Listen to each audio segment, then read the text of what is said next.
সুধীবৃন্দ, আমি এতক্ষণ যে লিচুটা আপনাদেরকে দেখাচ্ছি সেই লিচুটা আমি একটু আপনাদেরকে ভিতরের অংশটাও দেখাতে চাই। আসলে এটা কীরকম হয়েছে এটা আপনারা না দেখলে বুঝবেন না। এই যে দেখেন, আমি লিচুটা ছুলছি এবং এই লিচুটা অনেক বড়। আমাদের বাজারের যে লিচু এর থেকে অনেক বড়, এবং এটা সবথেকে বড় বৈশিষ্ট্য হলো যে লেট ভ্যারাইটি। এটা এখনও ম্যাচিউরড হয় নাই, যা হয়েছে এর দ্বিগুণ হবে। এবং লিচুর বৈশিষ্ট্য হলো যত বেশি পরিপক্ক হয় তখনই এর বীজ ছোট হয়, এবং বীজগুলো অতীব ছোট হবে আপনার লিচু পরিপক্ক হবার সাথে সাথে।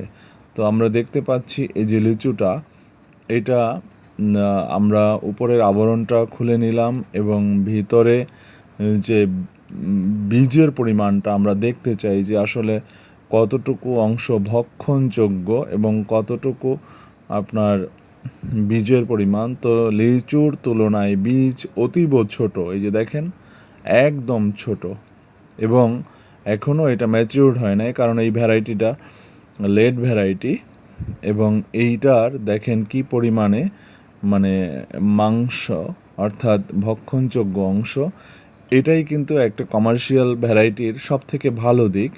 এবং এটা আসলে এই পর্যন্ত আমাদের দেশে কেউ দেখাতে পারে নাই এই বাণিজ্যিকভাবে, বা কোনো নার্সারিতে যে চাকাপাত লিচু ধরেছে। হয়তো কারো ছাদ বাগানে, বা সে যদি বিদেশ থেকে নিয়ে আসে সেই ক্ষেত্রে তার কাছে থাকতে পারে, আমার জানা নেই।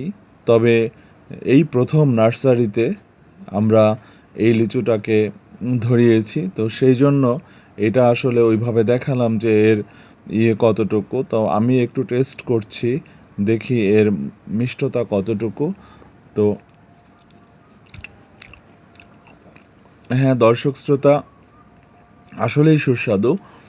তবে যেটা মনে হচ্ছে যে সেটা এর থেকে অনেক বেশি ম্যাচিউরড হবে। ম্যাচিউরড না হলে পরে আপনারা বুঝতে পারবেন না। এটা মোটামুটি একটা ছোটোখাটো ডিমের মতো হয় এই লিচুটা। তো সেই তুলনায় এখনও ডিমের মতো হয়ে ওঠে নাই। এই অবস্থাতে গাছ থেকে পড়ে গেছে, অর্থাৎ টানা হেঁচড়া করার ফলে বা ট্রান্সপোর্টেশনে যা হয়।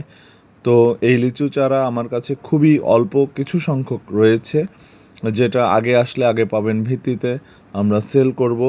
তো লিচু চারা নেওয়ার জন্য আপনাদের সকলকে সাদরে সম্ভাষণ জানাচ্ছে ডিসি নার্সারি অ্যান্ড সার্ভিসেস, জাতীয় বৃক্ষরোপণ অভিযান ও বৃক্ষ মেলা 2024, স্টল নং 111-112।